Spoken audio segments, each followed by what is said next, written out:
Good evening. Today we will talk about the current state of Philippine education. Teachers are aware that the agency needs further changes and we need to start from here. To start with, we explore again what the Philippine educational system is all about.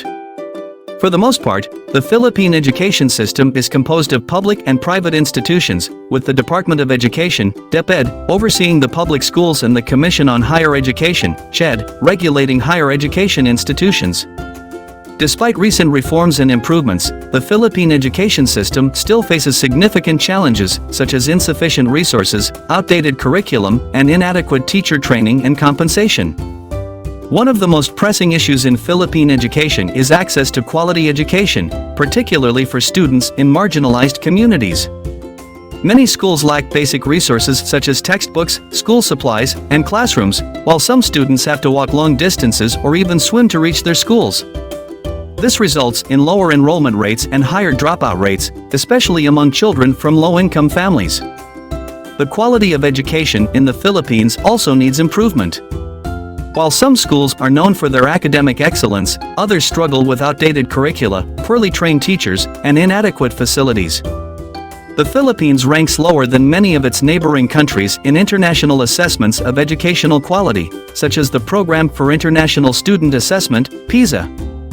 Another challenge facing the Philippine education system is the mismatch between the skills taught in schools and the needs of the job market. Many graduates find it difficult to secure employment in their chosen fields, as employers often require skills and competencies that are not covered in the school curriculum.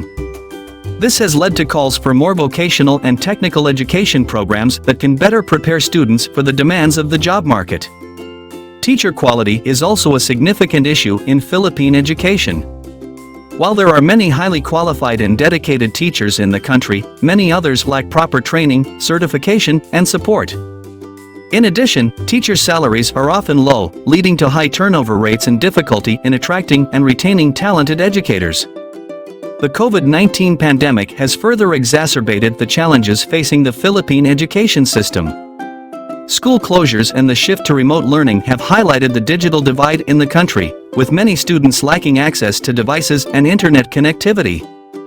There are also concerns about the quality of online education, as some students struggle to adapt to remote learning and face difficulties in accessing educational resources. Despite these challenges, there have been efforts to improve the state of Philippine education. The K-12 program, which was implemented in 2013, aims to provide students with a more comprehensive and relevant education, while the Universal Access to Quality Tertiary Education Act, passed in 2017, provides free tuition and other benefits to students in state universities and colleges. There are also initiatives to address the digital divide and to promote e-learning and distance education.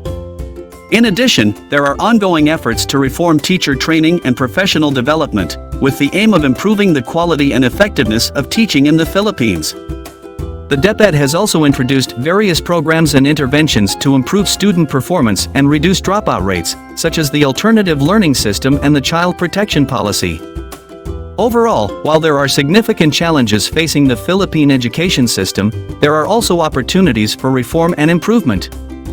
With greater investment in education and continued efforts to address the issues facing the system, it is possible to provide all Filipino children with access to quality education and the skills they need to succeed in their chosen fields. The proposed new curriculum of the Department of Education, DepEd, has recently undergone review, and there are some comments that have been raised about it. This essay will explore these comments and provide an analysis of each of them.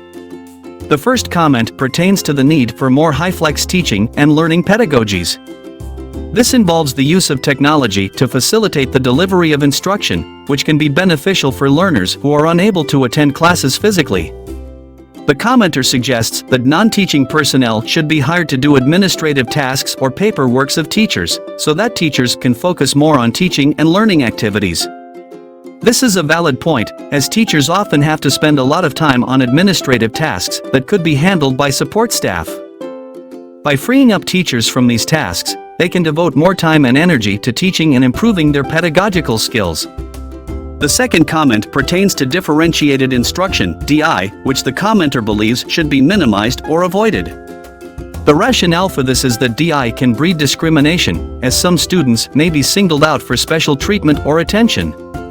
Instead, the commenter suggests that lesson planning should be done collectively by teachers, with integration or interconnections of subjects across curricula during discussions or lesson delivery to limit the capacity of the teachers to focus more on their specific lessons. Additionally, authorized books or articles should be the main source of information, with teachers avoiding the use of outdated or unreliable sources or references. While it is true that DI can sometimes lead to discrimination, it is also true that students have different learning styles and abilities. Teachers need to be able to adapt their teaching to meet the needs of all students, not just a select few. Collaboration among teachers is certainly important, but it should not come at the expense of individualized instruction. The third comment pertains to learners with special needs, such as those in the special education, SPED, Indigenous Peoples Education, IPD, and madrasa programs. The commenter suggests that these learners should have their own separate institutions, with specialized teachers who are trained in these aspects. This is a reasonable suggestion, as learners with special needs require specialized attention and support. However, it is also important to ensure that these learners are not isolated from mainstream education and that they are given opportunities to interact with their peers in inclusive environments. The fourth comment pertains to monitoring learner performance, with the suggestion that performance should be continuously monitored through standard indicators or objectives that are SMART. Additionally, teacher performance should be based more on the incremental improvements of students' performance and not on teacher-based or paper-based assessments and accomplishments like the RPMSIPCRF alone. This is a valid point, as it is important to have objective measures of student performance to ensure that they are meeting expected learning outcomes. However, it is also important to recognize that there are limitations to standardized testing and that it is not always an accurate reflection of a student's abilities. The fifth and final comment pertains to localized situations and contexts. The commenter suggests that teachers should still be allowed to make changes to the curriculum-based lesson delivery according to these factors. Additionally, administrative tasks should be done by additional non-teaching personnel or learning support aides. This is a reasonable suggestion, as teachers need to be able to adapt their teaching to meet the needs of their students and the local context. Support staff can also help to alleviate the burden of administrative tasks, freeing up teachers to focus on teaching and learning activities. In conclusion, the proposed new curriculum of the DepEd has undergone review, and there are some comments that have been raised about it. While some of these comments are valid, others may require further consideration and discussion. Ultimately, the goal of any curriculum should be to provide high-quality education to all learners, regardless of their abilities, backgrounds, or circumstances. It is important to strike a balance between standardization and individualization, as well as between meeting the needs of learners with special needs and ensuring that they are included in mainstream education. Furthermore, it is important to recognize that education is not just about the acquisition of knowledge and skills, but also about the development of critical thinking, creativity, and social and emotional competencies.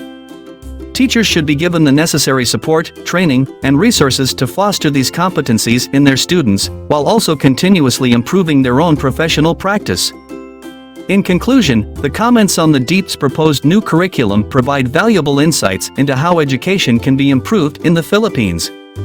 While there may be differing opinions on certain aspects of the curriculum, it is important to continue engaging in constructive dialogue and collaboration to ensure that all learners have access to high-quality education that meets their needs and prepares them for success in life.